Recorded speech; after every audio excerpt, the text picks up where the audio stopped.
ចំណងជើងរឿងយុវជនម្នាក់នឹងការសាកល្បងដោយការរត់ប្រណាំងមានយុវជនម្នាក់ដែលមានក្តីស្រមៃចង់ក្លាយជាអ្នករត់ប្រណាំងដ៏ពូកែម្នាក់ទោះបីជាគាត់មានការខិតខំប្រឹងប្រែងយ៉ាងណាក៏ដោយក៏គាត់តែងតែបរាជ័យនៅក្នុងការប្រកួតជានិច្ចគាត់មានអារម្មណ៍ថាខ្លួនឯងគ្មានតម្រិះនិងគ្មានតម្រិះដើម្បីទទួលបានជោគជ័យ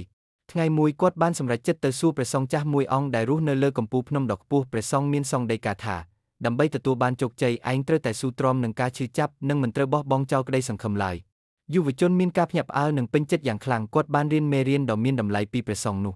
មេរៀននៃរឿងក្តីសង្ឃឹមគឺដូចជាដើមឈើដែលដុះលើកំពូលភ្នំទោះបីជាស្ថិតនៅក្នុងស្ថានភាពដ៏ងឹតនិងលំបាកបំផុតក៏អ្នកមិនត្រូវបោះបង់ចោលក្តីសង្ឃឹមឡើយចូលស្វែងរកពន្លឺនៃភាពវិជ្ជមានទោះបីជាវាតូចតាចប៉ុណ្ណាក៏ដោយព្រោះវាអាចជួយឲ្យអ្នករស់រាននិងលូតលាស់ម្ដងទៀតកុំឲ្យភាពងឹតមកគ្រប់គ្រងជីវិតអ្នកប៉ុន្តែត្រូវប្រើបញ្ញាដើម្បីស្វែងរកពន្លឺចំណុចសម្រាប់វិភាគការរត់ប្រណាំងតំណាងឲ្យគោលដៅនិងក្តីស្រមៃដែលយើងចង់បានការបរាជ័យជានិមិត្តរូបនៃឧបសគ្គនិងភាពលំបាកក្នុងជីវិតព្រះសង្ឃចាស់តំណាងឲ្យអ្នកជំនាញឬអ្នកដែលមានបញ្ញាការមិនចុះចាញ់តើអ្នកធ្លាប់ជួបស្ថានភាពដ៏លំបាកហើយអ្នកមិនបោះបង់ចោលក្តីសង្ឃឹមដែរឬទេតើអ្នកគួរធ្វើដូចម្តេចដើម្បីពង្រឹងជំនឿចិត្តលើខ្លួនឯង